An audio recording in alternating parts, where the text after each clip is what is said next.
The National Electrical Code, or NEC, does not explicitly mandate the isolation of remote start circuits on emergency generator installations from other circuits.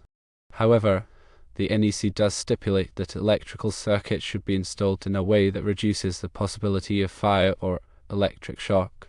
Numerous generator manufacturers advise or necessitate the isolation of remote start circuits from other circuits via dedicated conduit. This is mainly for safety considerations and to mitigate potential interference with the generator's operational performance. Isolating remote start circuits yields several advantages.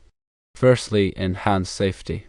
Separating these circuits lowers the likelihood of electrical shorts or unintended connections, which could harm the generator or trigger a fire. Secondly, reliability.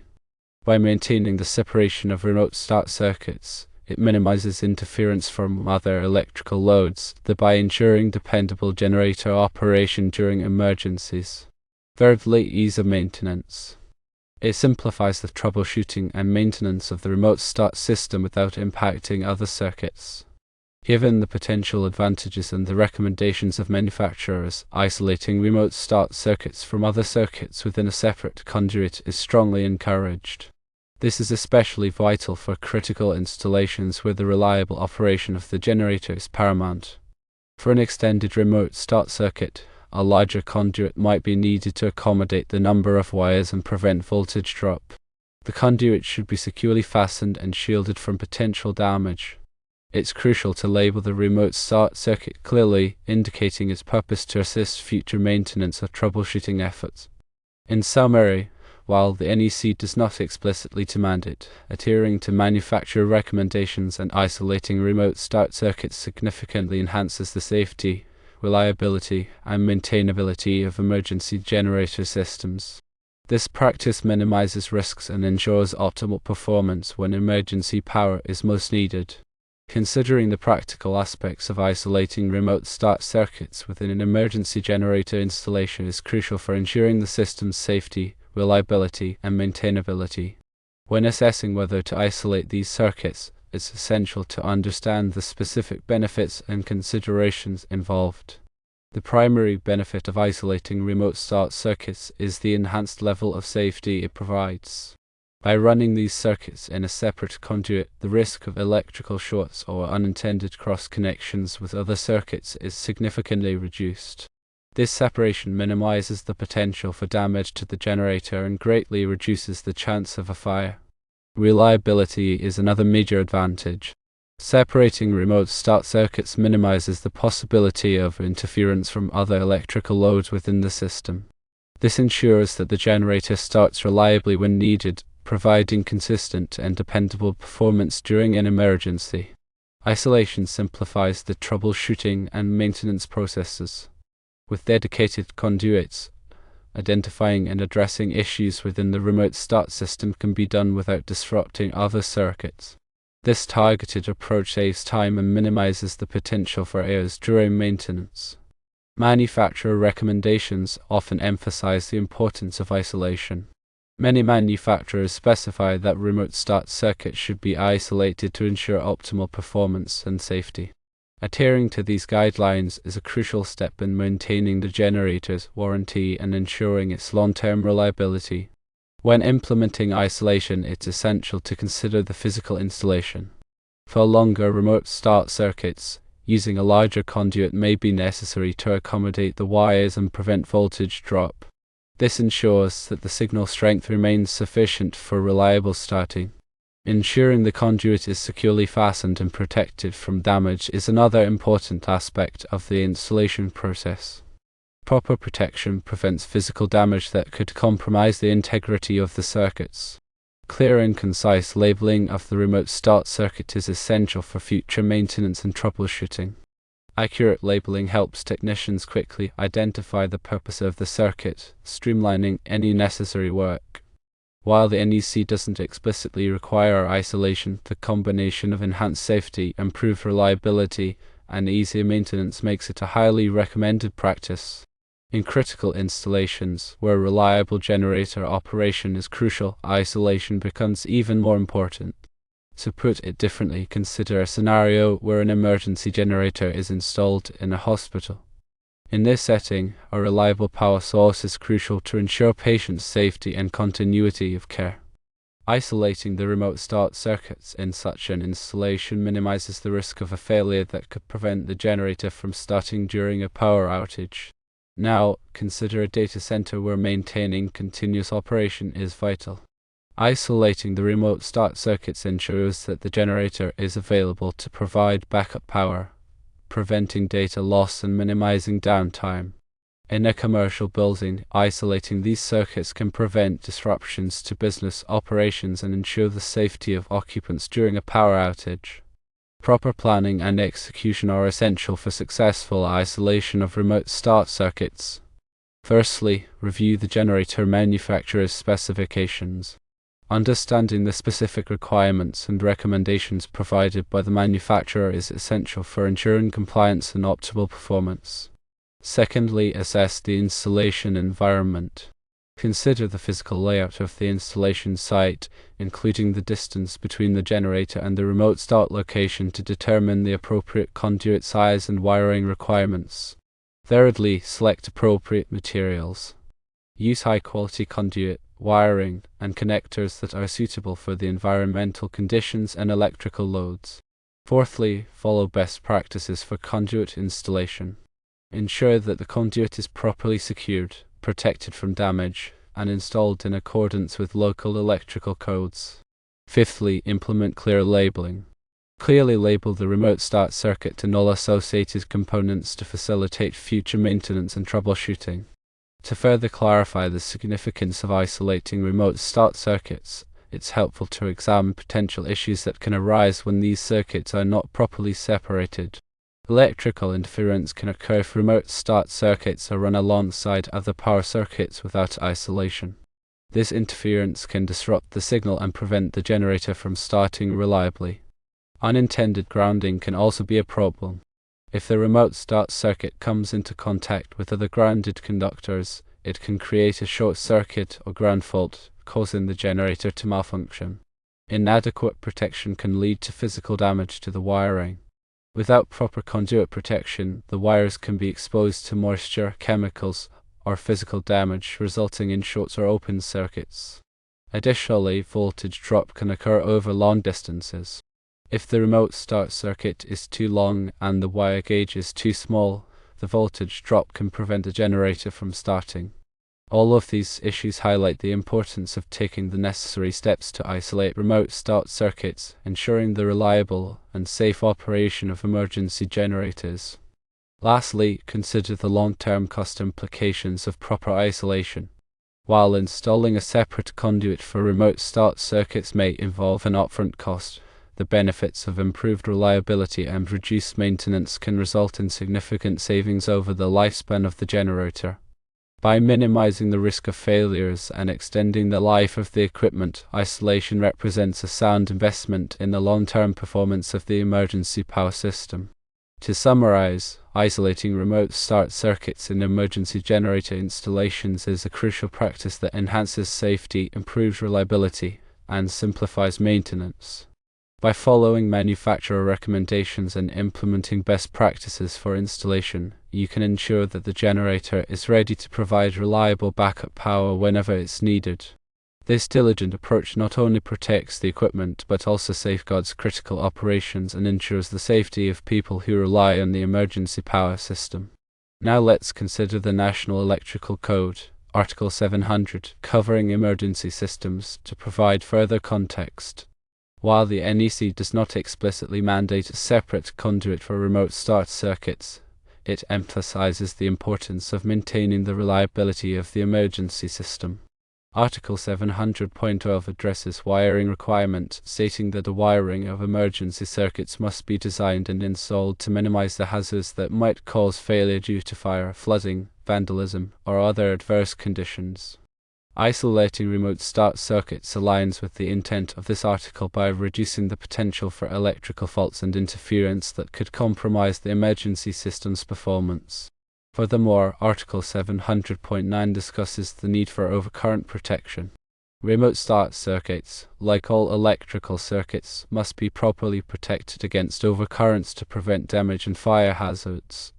When these circuits are isolated, it becomes easier to ensure that the appropriate overcurrent protection is in place and that any faults are quickly detected and addressed.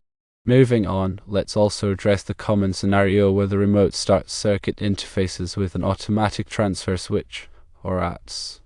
The ATS is a critical component of the emergency power system responsible for automatically switching the electrical load from the normal power source to the generator when a power outage occurs.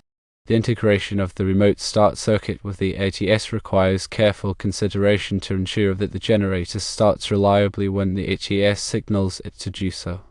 Isolating the remote start circuit in this context helps prevent any potential interference between the ATS control signals and other electrical circuits, thereby enhancing the overall reliability of the transfer process. Additionally, it is important to consider the voltage levels used in remote start circuits. Typically, these circuits operate at low voltages, such as 12 volts DC or 24 volts DC, to minimize the risk of electrical shock. However, even at these low voltage levels, it is still important to ensure that the circuits are properly insulated and protected to prevent short circuits and ground faults. Isolating the circuits in a separate conduit provides an additional layer of protection, reducing the likelihood of these types of incidents. Furthermore, the physical routing of the conduit should be carefully planned to avoid areas where it could be exposed to physical damage or extreme temperatures. For example, the conduit should not be routed near hot exhaust pipes or in areas where it could be struck by vehicles or other equipment. Taking these precautions helps ensure that the remote start circuit remains intact and functional over the long term. Now let's consider the scenario where the emergency generator is located some distance away from the main building or facility that it serves. In this case, the remote start circuit may need to be run over a significant distance. When running long remote start circuits, it is essential to use the appropriate wire gauge to minimize voltage drop. The wire gauge should be selected based on the length of the circuit and the amount of current that it will be carrying. Using a wire gauge that is too small can result in a significant voltage drop, which can prevent the generator from starting reliably. In addition to wire gauge, it is also important to consider the type of wire used for the remote start circuit. Stranded wire is generally preferred over solid wire because it is more flexible and less likely to break when bent or twisted. Furthermore, the wire should be rated for the environmental conditions in which it will be installed. For example, if the conduit will be exposed to moisture or extreme temperatures, the wire should be rated accordingly. Proper grounding is another critical aspect of remote start circuit installation. The remote start circuit should be properly grounded to prevent electrical noise and interference. The grounding conductor should be sized in accordance with the NEC and should be connected to a suitable grounding electrode. In addition to grounding the remote start circuit, it is also important to ensure that the generator itself is properly grounded. The generator should be connected to a dedicated grounding electrode that is separate from the building's grounding system. This helps prevent ground loops and other grounding-related issues that can affect the performance of the emergency power system. Furthermore, it is important to consider the potential for lightning strikes when installing remote start circuits. If the conduit is exposed to the elements, it could be struck by lightning, which could damage the remote start circuit and the generator. To mitigate this risk, it is recommended to install lightning protection devices such as surge protectors on the remote start circuit. These devices can help protect the circuit from voltage surges caused by lightning strikes. Finally, it is important to document the installation of the remote start circuit. A detailed wiring diagram should be created showing the location of all components, the wire sizes, and the grounding connections. This diagram should be kept in a safe place and should be readily available for future maintenance and troubleshooting. In summary, isolating remote start circuits in emergency generator installations is a crucial practice that enhances safety, improves reliability, and simplifies maintenance. By following manufacturer recommendations, adhering to the NEC, and implementing best practices for installation, you can ensure that the generator is ready to provide reliable backup power whenever it is needed. Now, let's consider the specific types of conduit that are commonly used for remote start circuits. Firstly, electrical metallic tubing, or IMT, is a popular choice for indoor applications. EMT is a lightweight, rigid conduit that is easy to install and provides good protection for the wiring. However, EMT is not suitable for outdoor applications or for areas where it will be exposed to moisture or corrosive substances. Secondly, rigid metal conduit, or RMC, is a heavier and more durable conduit that is suitable for both indoor and outdoor applications. RMC provides excellent protection for the wiring and can withstand physical damage and extreme temperatures. However, RMC is more difficult to install than EMT and is more expensive. Thirdly, electrical nonmetallic tubing, or ENT, is a flexible conduit that is commonly used for concealed wiring in walls and ceilings. ENT is lightweight and easy to install, but it does not provide as much protection as EMT or RMC. ENT is also not suitable for outdoor applications. Fourthly, liquidite flexible metal conduit, or LFMC, is a flexible conduit that is designed to be watertight. LFMC is commonly used for outdoor applications and for areas where the wiring will be exposed to moisture or corrosive substances.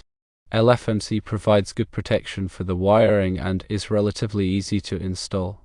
Fifthly, liquidite flexible nonmetallic conduit, or LFNC, is a flexible conduit that is similar to LFMC but is made from nonmetallic materials. LFNC is lightweight and easy to install, and it is resistant to corrosion and chemicals. LFNC is commonly used for outdoor applications and for areas where the wiring will be exposed to harsh environments. The choice of conduit will depend on the specific application and the environmental conditions. In general, it is best to use a conduit that provides adequate protection for the wiring and is suitable for the intended use. In addition to the type of conduit, it is also important to consider the size of the conduit. The conduit must be large enough to accommodate the wiring without overcrowding. Overcrowding the conduit can make it difficult to pull the wiring and can also increase the risk of damage to the wiring. The NEC provides guidelines for determining the appropriate size of conduit for a given number of wires. These guidelines should be followed to ensure that the conduit is properly sized. Furthermore, it is important to use the correct fittings for the conduit. The fittings must be compatible with the type of conduit being used and must be properly installed to ensure a watertight seal. Using the wrong fittings or installing them improperly can compromise the integrity of the conduit system and can increase the risk of moisture intrusion. Moisture intrusion can cause corrosion of the wiring and can lead to electrical faults. Therefore, it is essential to use the correct fittings and to install them properly. Another important consideration when installing remote start circuits is the use of surge protection devices. Surge protection devices, or SPDs, are designed to protect electrical equipment from voltage surges caused by lightning strikes or other transient events. Voltage surges can damage sensitive electronic equipment such as generators and automatic transfer switches.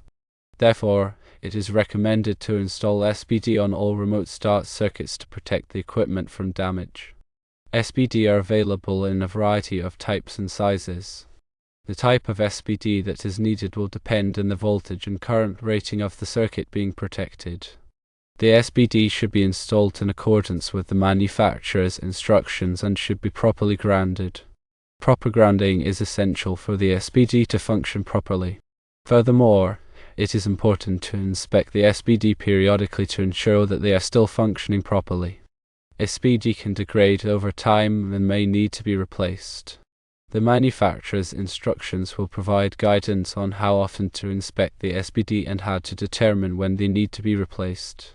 In addition to surge protection, it is also important to consider the use of overcurrent protection devices.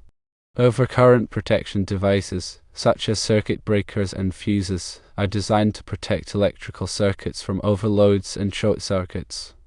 Overloads and short circuits can damage the wiring and equipment and can also create a fire hazard.